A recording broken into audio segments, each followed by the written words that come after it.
Hello students, welcome you all in online education term 2020-21.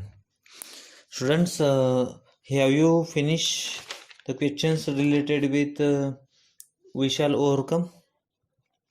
I hope that you solve all types of questions related with English workshop. Okay. Now students, do you like moral stories? Each and every students like story because story gives us inspiration, story gives us motivation for our life. So on the page number 37 it is given two fables. Fables means moral stories or short story will also call it. So open the page number 37. I give you descriptions means short information related with fables. A fable is a very short story, usually with animal characters or even inanimate things that speak. म्हणजे fable म्हणजे कशा असतात, छोट्या किंवा लघुकथा असतात ज्यामध्ये प्राण्यांना किंवा इनएनिमेट किंवा निर्जीव वस्तूंना एक चारित्र्याच्या भूमिकेमध्ये दर्शवलं जातं आणि त्याच्या माध्यमातून ती कथा पूर्ण करून स्टोरीबद्दलचं बोध आपल्याला दर्शवले जातं. A fable is usually ends with a message or moral. आणि ज्या कथेचा शेवट कशाने होतो, संदेश दिला जातं त्यातून किंवा त्यातून एक बोध निघतं. It tells you about the ways of the world and how one should behave in society. एक जगाला एक मेसेज आणि समाजाला एक आदर्श म्हणून काय करता येईल, कसं वागता येईल याचं एक उत्तम उदाहरण या कथेतून आपल्याला बघायला मिळतं. This two fables come from Aesop. Aesop नीती तुम्हाला माहीत असेल. Aesop the famous Greek storyteller. Aesop कथा म्हणून ओळखल्या जातात. जसं अरेबियन नाईट्स आहे, अरब देशात सांगितलेल्या कथा. रामायण महाभारताच्या कथा भारतामध्ये सांगितलेल्या जातात. शिवाजी महाराजांच्या कथा, नंतर बिरबलांच्या कथा जशा आहेत तशाच पद्धतीने इसाप नीतीवर आधारित देखील काही कथा आहेत. Aesop person was a Greek philosopher and his stories were told and retold in many countries according to their own local condition. आणि या इसाप नीतीवर आधारित ज्या कथा आहेत त्या संपूर्ण देशात सांगितल्या जातात, विविध राष्ट्रांमध्ये. Here a story of town Mouse and country Mouse is retold in English style. आणि यामध्ये जी कथा दिलेली आहे पहिली टाउन माऊस आणि कंट्री माऊसची, ती इंग्लिश स्टाईलमध्ये कशा पद्धतीने सांगितली आहे ती आपण आता बघूया. Okay, now do you know some questions given here on the page number 37. Do you like to read stories? List 5 of your favorite stories. You may list stories from any language. Now use one or more of the following story types to describe your favorite stories. बघा की कथेंचे कोणकोणते प्रकार असू शकतात ते सगळं या ठिकाणी दिलेलं आहे. फोकटेल मीन्स लोककथा, parables, history stories, fairy tales, detective stories, mythology. These are all types of the stories. So read these words and try to understand the meaning of these words and types of the story. Okay. Now 2-minute activities given here. 2 minutes of oral work. Within 2 minutes tell as many words as possible related to following. Village शी संबंधित शब्द लिहायचे, city संबंधित शब्द लिहायचे आणि forest शी संबंधित देखील शब्द तुम्हाला लिहिता आले पाहिजे. Okay, now students come to the page number 38. First of all which story is first? The two friends and the bear.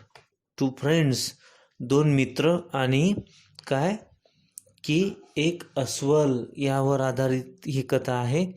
आणि ही कथाचं शीर्षक ऐकल्याबरोबर तुम्हाला लगेच आलं, अरे हो मी ही कथा वाचलेली आहे, मी कथा माझ्या आजोबांकडून किंवा आजींकडून ऐकलेली आहे आणि छान कथा आहे. तर बघूया.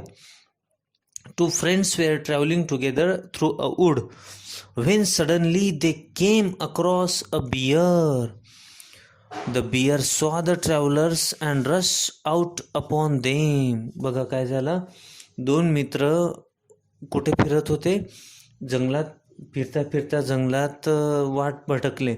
आणि when suddenly they came across a bear, आणि अचानक काय झालं की त्याच्यासमोर अस्वल आलं. त्यांनी दोघांनी बघितलं की अस्वल आपल्यासमोर येत आहे, आपल्यावर हल्ला करणार. द बियर सॉ travellers and rush out upon them.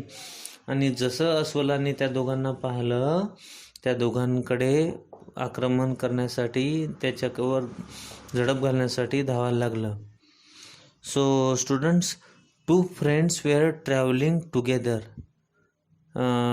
Can you tell me the tense of this sentence? Two friends were traveling. Was or were traveling together means which type of tense it is? Try to understand. It is past continuous tense. Okay. Now the bear saw the travelers. Which type of tense it is? It is simple past tense. Now one of the travelers was good at climbing the trees. दोन प्रवाशांमधील जो होता, दोन मित्रांमधील तो एक काय होता, झाडावर चढण्यात पटईत होता किंवा त्याला झाडावर चांगल्या पद्धतीने चढता येत होतं. Now second, without waiting for his friend he cot hold of the branch of a near by tree and हिड हिमसेल्फ अमंग द लीव्ज. आणि दुसरं जे होतं, दुसऱ्याला काय होतं की दुसऱ्याला झाडावर चढता येत नव्हतं. Without waiting his friend he caught the hold of the branch of the near by tree and हिड हिमसेल्फ अमंग द लीव्ज. आणि पहिला चढला आणि त्यानं स्वतःला झाडांमध्ये, त्याच्या फांद्यांमध्ये लपून देखील घेतलं. The other did not know what to do. परंतु दुसऱ्याला काय करावं हे सुचेनासं झालं, करू शकला नाही, तो झाडावर चढू शकला नाही. He had heard that bears do not bother with dead animals.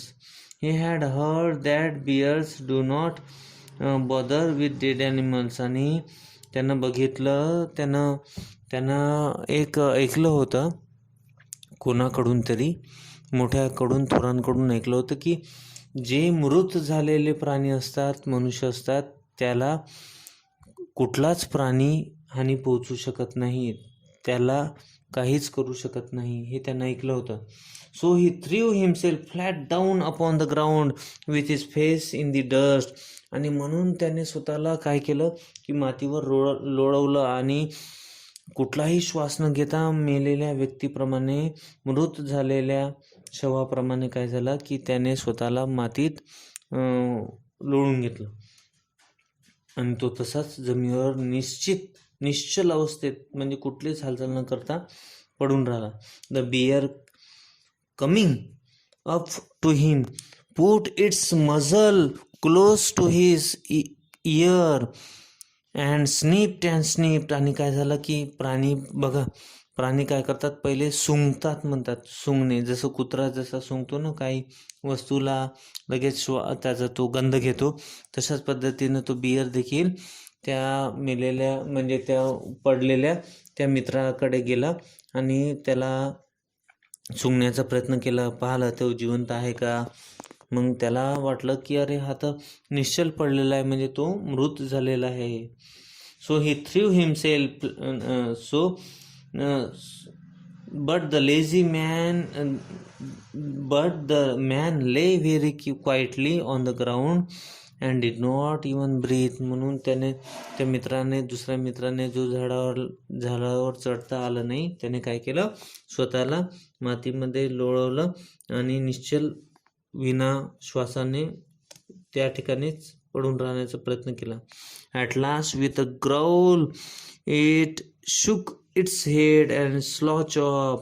आणि काय झालं की अस्वलाला माहीत पडलं की अरे हा मेलेला आहे, हा आपला उपयोगी नाही, आणि म्हणून त्याने मान हलवली आणि काय झालं की तो स्लॉच ऑफ मीन्स निघून जाणे, आणि तो काय झालं, अस्वल निघून गेलं. Then the fellow in the tree came down to his comrade means friend, and laughing. आणि तो उतरला, दुसरा मित्र जो झाडात लपला होता, आणि हसायला लागला.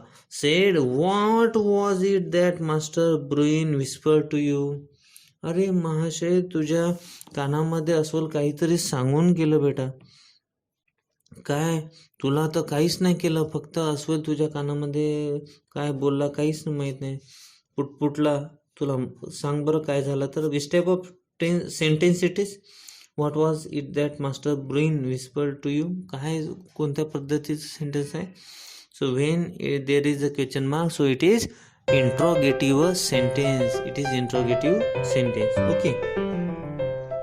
नाऊ काय बोलला अस्वल तुझ्या कानात? So second friend answered, he told me, said the other. He told me, said the other, never trust a friend who deserts you at a pinch. He told me, said the other. तो मला म्हणाला, never trust a friend who desert you at a pinch. म्हणजे काय की जो तुला संकटात सोडून जाईल त्या मित्रावर कधीही विश्वास ठेवू नको. बघा मित्रांनो, किती छान बोध दिला ह्या कथेतून. म्हणजे बघा, अशी जर तुमच्या म्हणजे तुम्हाला मित्र असेल, जर तुम्हाला संकटात सोडून जात असेल तर त्या मैत्रीचा काय फायदा? अ friend in a need is friend in did. It is a moral. म्हणजे असं असतं की जो मित्र संकटात तुम्हाला मदतीला धावून येतो तोच खरा मित्र असतो. A friend in a need is friend in did.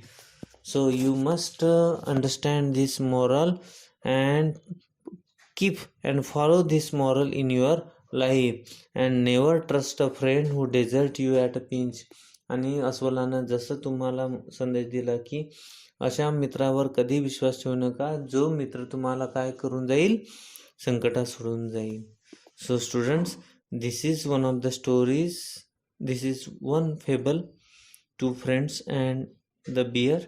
And second fable we will see by tomorrow. Okay, so what work you have? So you read this story carefully and find out new words and write down in your notebook. Okay, have a good day. Best luck for your study.